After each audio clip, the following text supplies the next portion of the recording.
Internet पर trollers का एक घिनौना चेहरा सामने आ गया है। जो कल तक सांत्वना की बौछार कर रहे थे, वो आज अपने असली रूप में सामने आ चुके हैं। पहलगाम हमले में भारतीय नौसेना के अधिकारी लेफ्टिनेंट विनय नरवाल सहित 26 निर्दोष लोगों की जानें गई थी। इस हमले ने पूरे देश को झकझोर कर रख दिया था। विनय की पत्नी हिमांशी और उनकी मां के लिए ये दिन ऐसा दिन बन चुका है जिसे वो कभी नहीं भूल पाएंगे। एक तरफ जहां पहलगाम हमले को लेकर के देश में लोगों का गुस्सा बढ़ता जा रहा है, लोग आतंकवाद से लड़ रहे हैं, वहीं अपने ही देश में मौजूद कुछ ऐसे लोग भी हैं जो नीचे धकेलने की कोशिश कर रहे हैं, या फिर यूं कहें कि ऐसी टुच्ची बातें कर रहे हैं सोशल मीडिया पर कि देखने वालों का खून खौल जाए। आज आपको इस वीडियो में बताएंगे कि लेफ्टिनेंट विनय नरवाल की पत्नी को सोशल मीडिया पर किस तरह से ट्रोल किया जा रहा है और किस तरह से देशभक्ति के नाम पर लोग अपनी खराब नीयत को सामने लेकर आ रहे हैं। बताएंगे सब कुछ, लेकिन उससे पहले आप हमारे चैनल द हिंदी टॉप को सब्सक्राइब करें, बेल आइकन दबाना ना भूलें ताकि आप तक पहुंचे हमारी हर खबर सबसे पहले। विनय और हिमांशी की शादी 16 अप्रैल 2025 को हुई थी। घूमने के लिए स्विट्जरलैंड जाने की तैयारी थी, लेकिन वीजा में देरी के कारण उन्होंने कश्मीर के पहलगाम में छुट्टियां बिताने का फैसला लिया।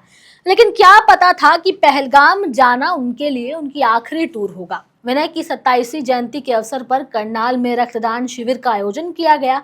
नेवी अफसर को श्रद्धांजलि अर्पित करने के लिए उनकी पत्नी हिमांशी और उनकी मां भावुक हो उठी। हिमांशी ने मीडिया से बातचीत करते हुए कहा कि मैं किसी के खिलाफ नफरत नहीं चाहती। हम नहीं चाहते कि लोग मुसलमानों या फिर कश्मीरियों के खिलाफ नफरत फैलाएं। हम शांति चाहते हैं, सिर्फ शांति। इस शिविर में विभिन्न वक्ताओं ने कहा कि दिवंगत अधिकारी ने सेवा के दौरान अपने देश की पूरी निष्ठा से सेवा की और वो हमेशा सभी के दिलों में जिंदा रहेंगे।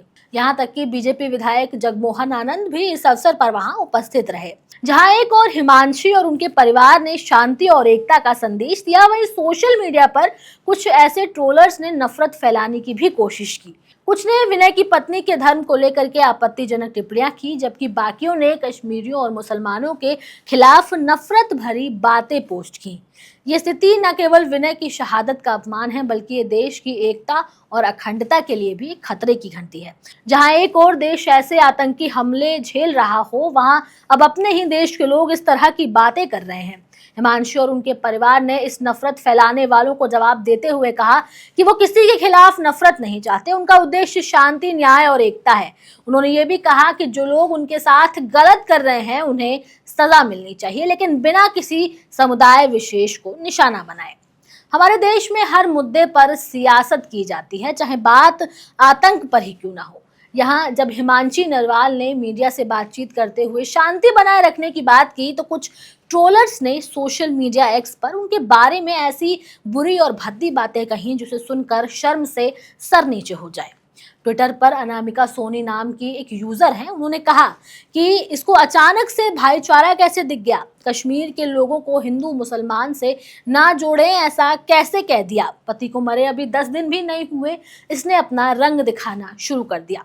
मतलब इसे बदला नहीं चाहिए, इसे भाईचारा पसंद है। हिमांशी के लिए ऐसे गंदे शब्दों का इस्तेमाल करने वाली यूजर अनामिका सोनी को ये सोचना चाहिए कि वो एक औरत होकर के एक औरत पर ऐसे शब्दों का इस्तेमाल कर रही है। वहीं एक और एक्स यूजर हैं जिनका नाम है मनोज झा, उन्होंने लिखा है कि इसके मुस्लिम प्रेम को देखते हुए लगता है कि इसका विवाह से पहले किसी मुसलमान या फिर कश्मीरी मुसलमान के साथ संबंध होगा, इसलिए ये सत्य से नकार रही है और मुस्लिम प्रेम को दर्शा रही है। आतंकवाद का कोई धर्म नहीं होता। हर बार ऐसा जरूरी नहीं है कि आतंकवाद फैलाने वाला कोई मुसलमान हो, वो भी अपने ही देश का। लेकिन हमारे देश में मौजूद कुछ अनपढ़ लोगों के सिर से ऊपर जाती है ऐसी बातें। जहां सबको मिलकर एकजुट होकर इस आतंक के खिलाफ खड़ा होना चाहिए, वहां ऐसे लोग कमेंट्स करके अपनी कायरता की निशानी दे रहे हैं। खबर में आगे बढ़ते हुए आपको ये बताते हैं कि दीपक शर्मा नाम के एक यूजर ने तो ये तक कह दिया है कि ये औरत अपने पति को 3 दिन में खा गई। वहीं और कई सारे भद्दे कमेंट्स भी किए हैं जिसे सुन करके आपका सर शर्म से नीचे हो जाए। विनय नरवाल की शहादत ने हमें ये सिखाया कि आतंकवाद का कोई धर्म नहीं है। ये हम सभी की जिम्मेदारी है कि हम नफरत के बजाय प्रेम और एकता का संदेश फैलाएं। हिमांशु और उनके परिवार ने जो साहस और समझदारी दिखाई है वो हम सभी के लिए एक प्रेरणा का स्रोत है। लेकिन अब इसी मुद्दे को ओछी सियासत का हिस्सा बना देना कोई समझदारी का काम नहीं है। ऐसा लिखने वालों को ये सोचना चाहिए कि जिस औरत ने अपना पति खोया, जिसने अपना बेटा खोया, उस पर क्या गुजर रही होगी।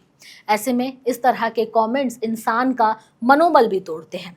हमें ये हिंदू या मुसलमान वाली राजनीति से ऊपर उठ करके देश में बढ़ते आतंकवाद के खिलाफ खड़े होने की जरूरत है और सरकार को भी ये चाहिए कि ऐसे लोगों के खिलाफ और नफरत फैलाने वालों के खिलाफ सख्त से सख्त कार्रवाई होनी चाहिए। अब आप अपने विचार हमें कमेंट सेक्शन में जरूर बताएं। कैमरे के उस पार मेरा साथ दे रहे थे मेरे साथी शिव कुमार, मैं आपके साथ तनु चतुर्वेदी। हमारे चैनल द हिंदी टॉप को सब्सक्राइब करें, साथ ही हमें एक्स यानी ट्विटर, फेसबुक और इंस्टाग्राम पर भी फॉलो करें।